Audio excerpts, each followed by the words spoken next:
నా లైఫ్‌లో అస్సలు మర్చిపోలేని ఒక విషయం అయితే నేను మీతో షేర్ చేసుకోవాలనుకుంటున్నానండి.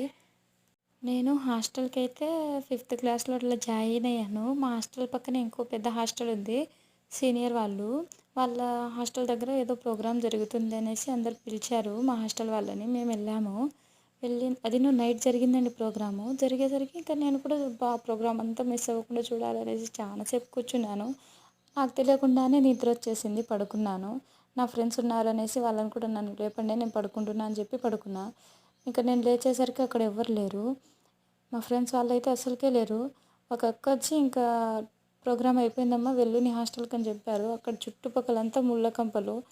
దాని పక్కనే ఒక కాలువ. ఆ కాలువ దాటితే గాని మా హాస్టల్ రాదు. చూడండి ఇంక కళ్ళు మూసుకుంటూ ఓం నమః శివాయ అనుకుంటూ ఉరికాను. వెళ్ళిన తర్వాత ఇక మా ఫ్రెండ్స్ వాళ్ళ మీద అసలు ఎంత కోపం వచ్చిందంటే అంత కోపం వచ్చింది. మీరే చెప్పండి. అట్లా వదిలేసి వెళ్ళిపోతారా? అయినా వాళ్ళు కూడా చిన్న పిల్లలే కదా ఆ టైంలో అనేసి ఆ తర్వాత రియలైజ్ అయ్యాను. ఇంతకీ నా ఇప్పుడున్న ఫ్రెండ్స్ అయితే మంచోళ్ళే. మీకు కూడా ఇలాంటి ఫ్రెండ్స్ ఉన్నారా? మంచి ఫ్రెండ్స్ ఉన్నారా? ఇలా వదిలిపెట్టి వెళ్ళిపోయే ఫ్రెండ్స్ ఉన్నారా? కామెంట్ చేయండి.